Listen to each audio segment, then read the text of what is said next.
ஒருத்தருக்கு ஒரு சிறப்பை கண்ணியத்தை கொடுக்கணும்னு சொல்லி இறைவன் நாடிவிட்டால் அவர் வாழும்போது மறுத்துவிட்டாலும் மரணத்திலாவது கிடைத்து விடுகிறது. அவர் ஒரு அரசியல்வாதியோ அல்லது அரசியல் தலைவரோ அல்ல. ஆனால் அவருக்காக இவ்வளவு மக்கள் கூடி அவரது இறுதி ஊர்வலத்தில் கலந்து கொள்வதற்காக மிகவும் முனைப்போடு வந்திருக்கிறார்கள் என்றால் அவர் யாரென்று நாம் அறிந்து கொள்ள வேண்டாமா?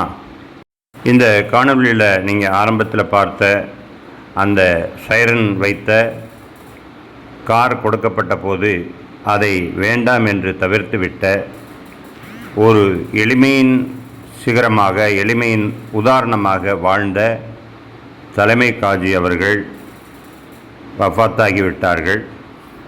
இன்னா லில்லாஹி வ இன்னா இலைஹி ராஜிஊன்.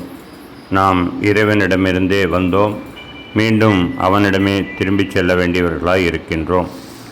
அவருடைய இறுதி ஊர்வலத்தை தான் இப்போது நீங்கள் பார்த்து கொண்டிருக்கிறீர்கள்.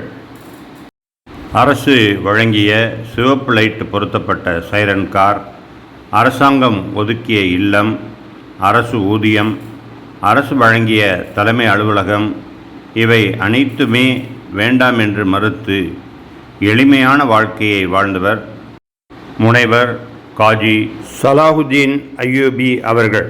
தமிழ், ஆங்கிலம், உருது, பார்சி, அரபி ஆகிய மொழிகளில் உரையாடக்கூடிய ஆற்றல் பெற்றவர். பொது மேடைகளில் சுருக்கமாக பேசி நாகரிகம் பேணுபவர், இனிமையாக பழகக்கூடியவர். 40 ஆண்டுகளுக்கும் மேலாக தமிழ்நாடு அரசு தலைமை காஜியாக பொறுப்பு வகித்தவர். சென்னை புதுக்கல்லூரியில் அரபித்துறை பேராசிரியராக பணியாற்றியவர். மார்க்க அறிஞர்களின் குடும்ப பின்னணி கொண்டவர். இவரது குடும்பத்தின் மூத்தவர்கள் பல மார்க்க விளக்க நூல்களை எழுதியவர்கள். குர்ஆனுடைய உருது மொழிபெயர்ப்பை தந்தவர்கள். முதல் அரசு தலைமை காஜி உபைதுல்லா நக்ஷபந்தி முதல் காஜி சலாஹுதீன் அய்யூபி வரை இவர்களின் பங்களிப்பு மிக மிக சிறப்பானது. உலக புகழ்பெற்ற எகிப்தின் அல் அஸ்ஹர் பல்கலைக்கழகத்தில் தேர்ச்சி பெற்று அஸ்ஹரி பட்டம் வென்றவர். தொடர்ந்து சென்னை பல்கலைக்கழகத்தில் MA MPhil பட்டம் பெற்று சாதித்தவர்.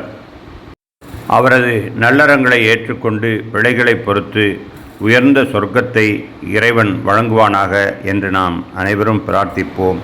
எல்லா புகழும் இறைவன் ஒருவனுக்கே.